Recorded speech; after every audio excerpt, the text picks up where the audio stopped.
The BBC News.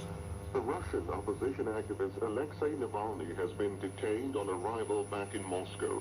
He had spent 5 months recovering in Germany after he was poisoned with a nerve agent in Siberia. Mr. Navalny made a brief statement to reporters at Sheremetyevo airport and then kissed his wife before being led away by uniformed officials. This is my home.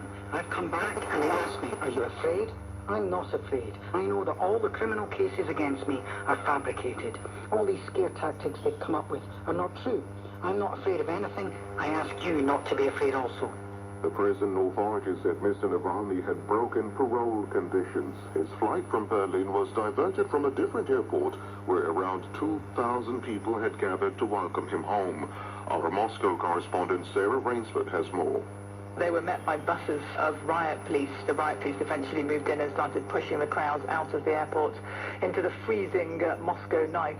Once they found out that Mr. Navalny's flight was being diverted, they tried, some of them, to make a mad dash by car to Sheremetyevo airport across the whole city, but they actually found that their way was blocked by police, so even the roads had been blocked, which is quite extraordinary that a man that the Kremlin says repeatedly is a nobody, and in fact a man whose name Vladimir Putin won't utter, is a man who somebody, or many people, went to a whole lot of trouble to try to scupper his hero's homecoming. The U.S. President-elect Joe Biden's team has demanded the immediate release of Mr. Navalny. There's been no reaction so far from the Trump administration. The president of the European Council, Charles Michel, said Moscow must free him right away, while his predecessor Donald Tusk said Mr. Navalny hadn't been broken with poison and wouldn't be by prison. Brazil's health regulators have approved the emergency use of coronavirus vaccines from Oxford AstraZeneca and China's Sinovac. The government said a nationwide inoculation would start on Wednesday. Here's Katie Watson.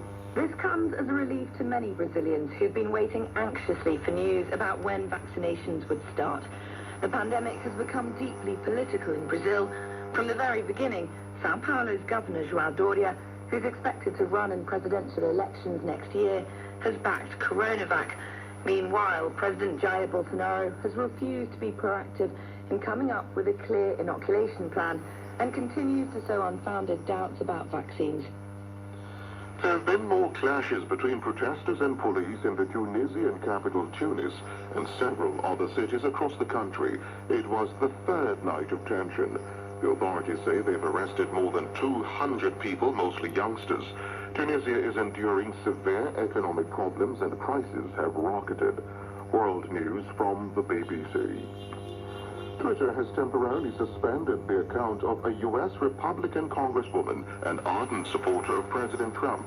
Marjorie Taylor Greene from Georgia had repeatedly made false claims about election fraud in her state. From Washington, Nomia Iqbal reports. Marjorie Taylor Greene is a newly elected Republican. She won her seat in the same November election she claims was rigged against those Republicans who didn't win, such as the president. Over the past few hours, she has been tweeting unsubstantiated claims that the defeat of 2 Georgia senators was the fault of state leaders for failing to tackle abuses in the electoral process. The defeat led to the Democrats gaining full control of Congress. Twitter has temporarily suspended some of the features Congresswoman Greene can use on her account, such as tweeting, retweeting, and likes, because they said she violated rules. Doctors in Sudan say more than 80 people are now known to have been killed in 2 days of fighting between rival ethnic groups in the Darfur region. Hundreds have been injured. It's the biggest outbreak of violence since a peace deal signed last October, designed to end years of conflict in Sudan. Peacekeepers in the region recently ended their operations. The Israeli authorities have approved the construction of nearly 800 more homes for Jewish settlers in the occupied West Bank. The Israeli campaign group Peace Now criticized the decision, saying it would further erode the possibility of resolving the Israeli-Palestinian dispute.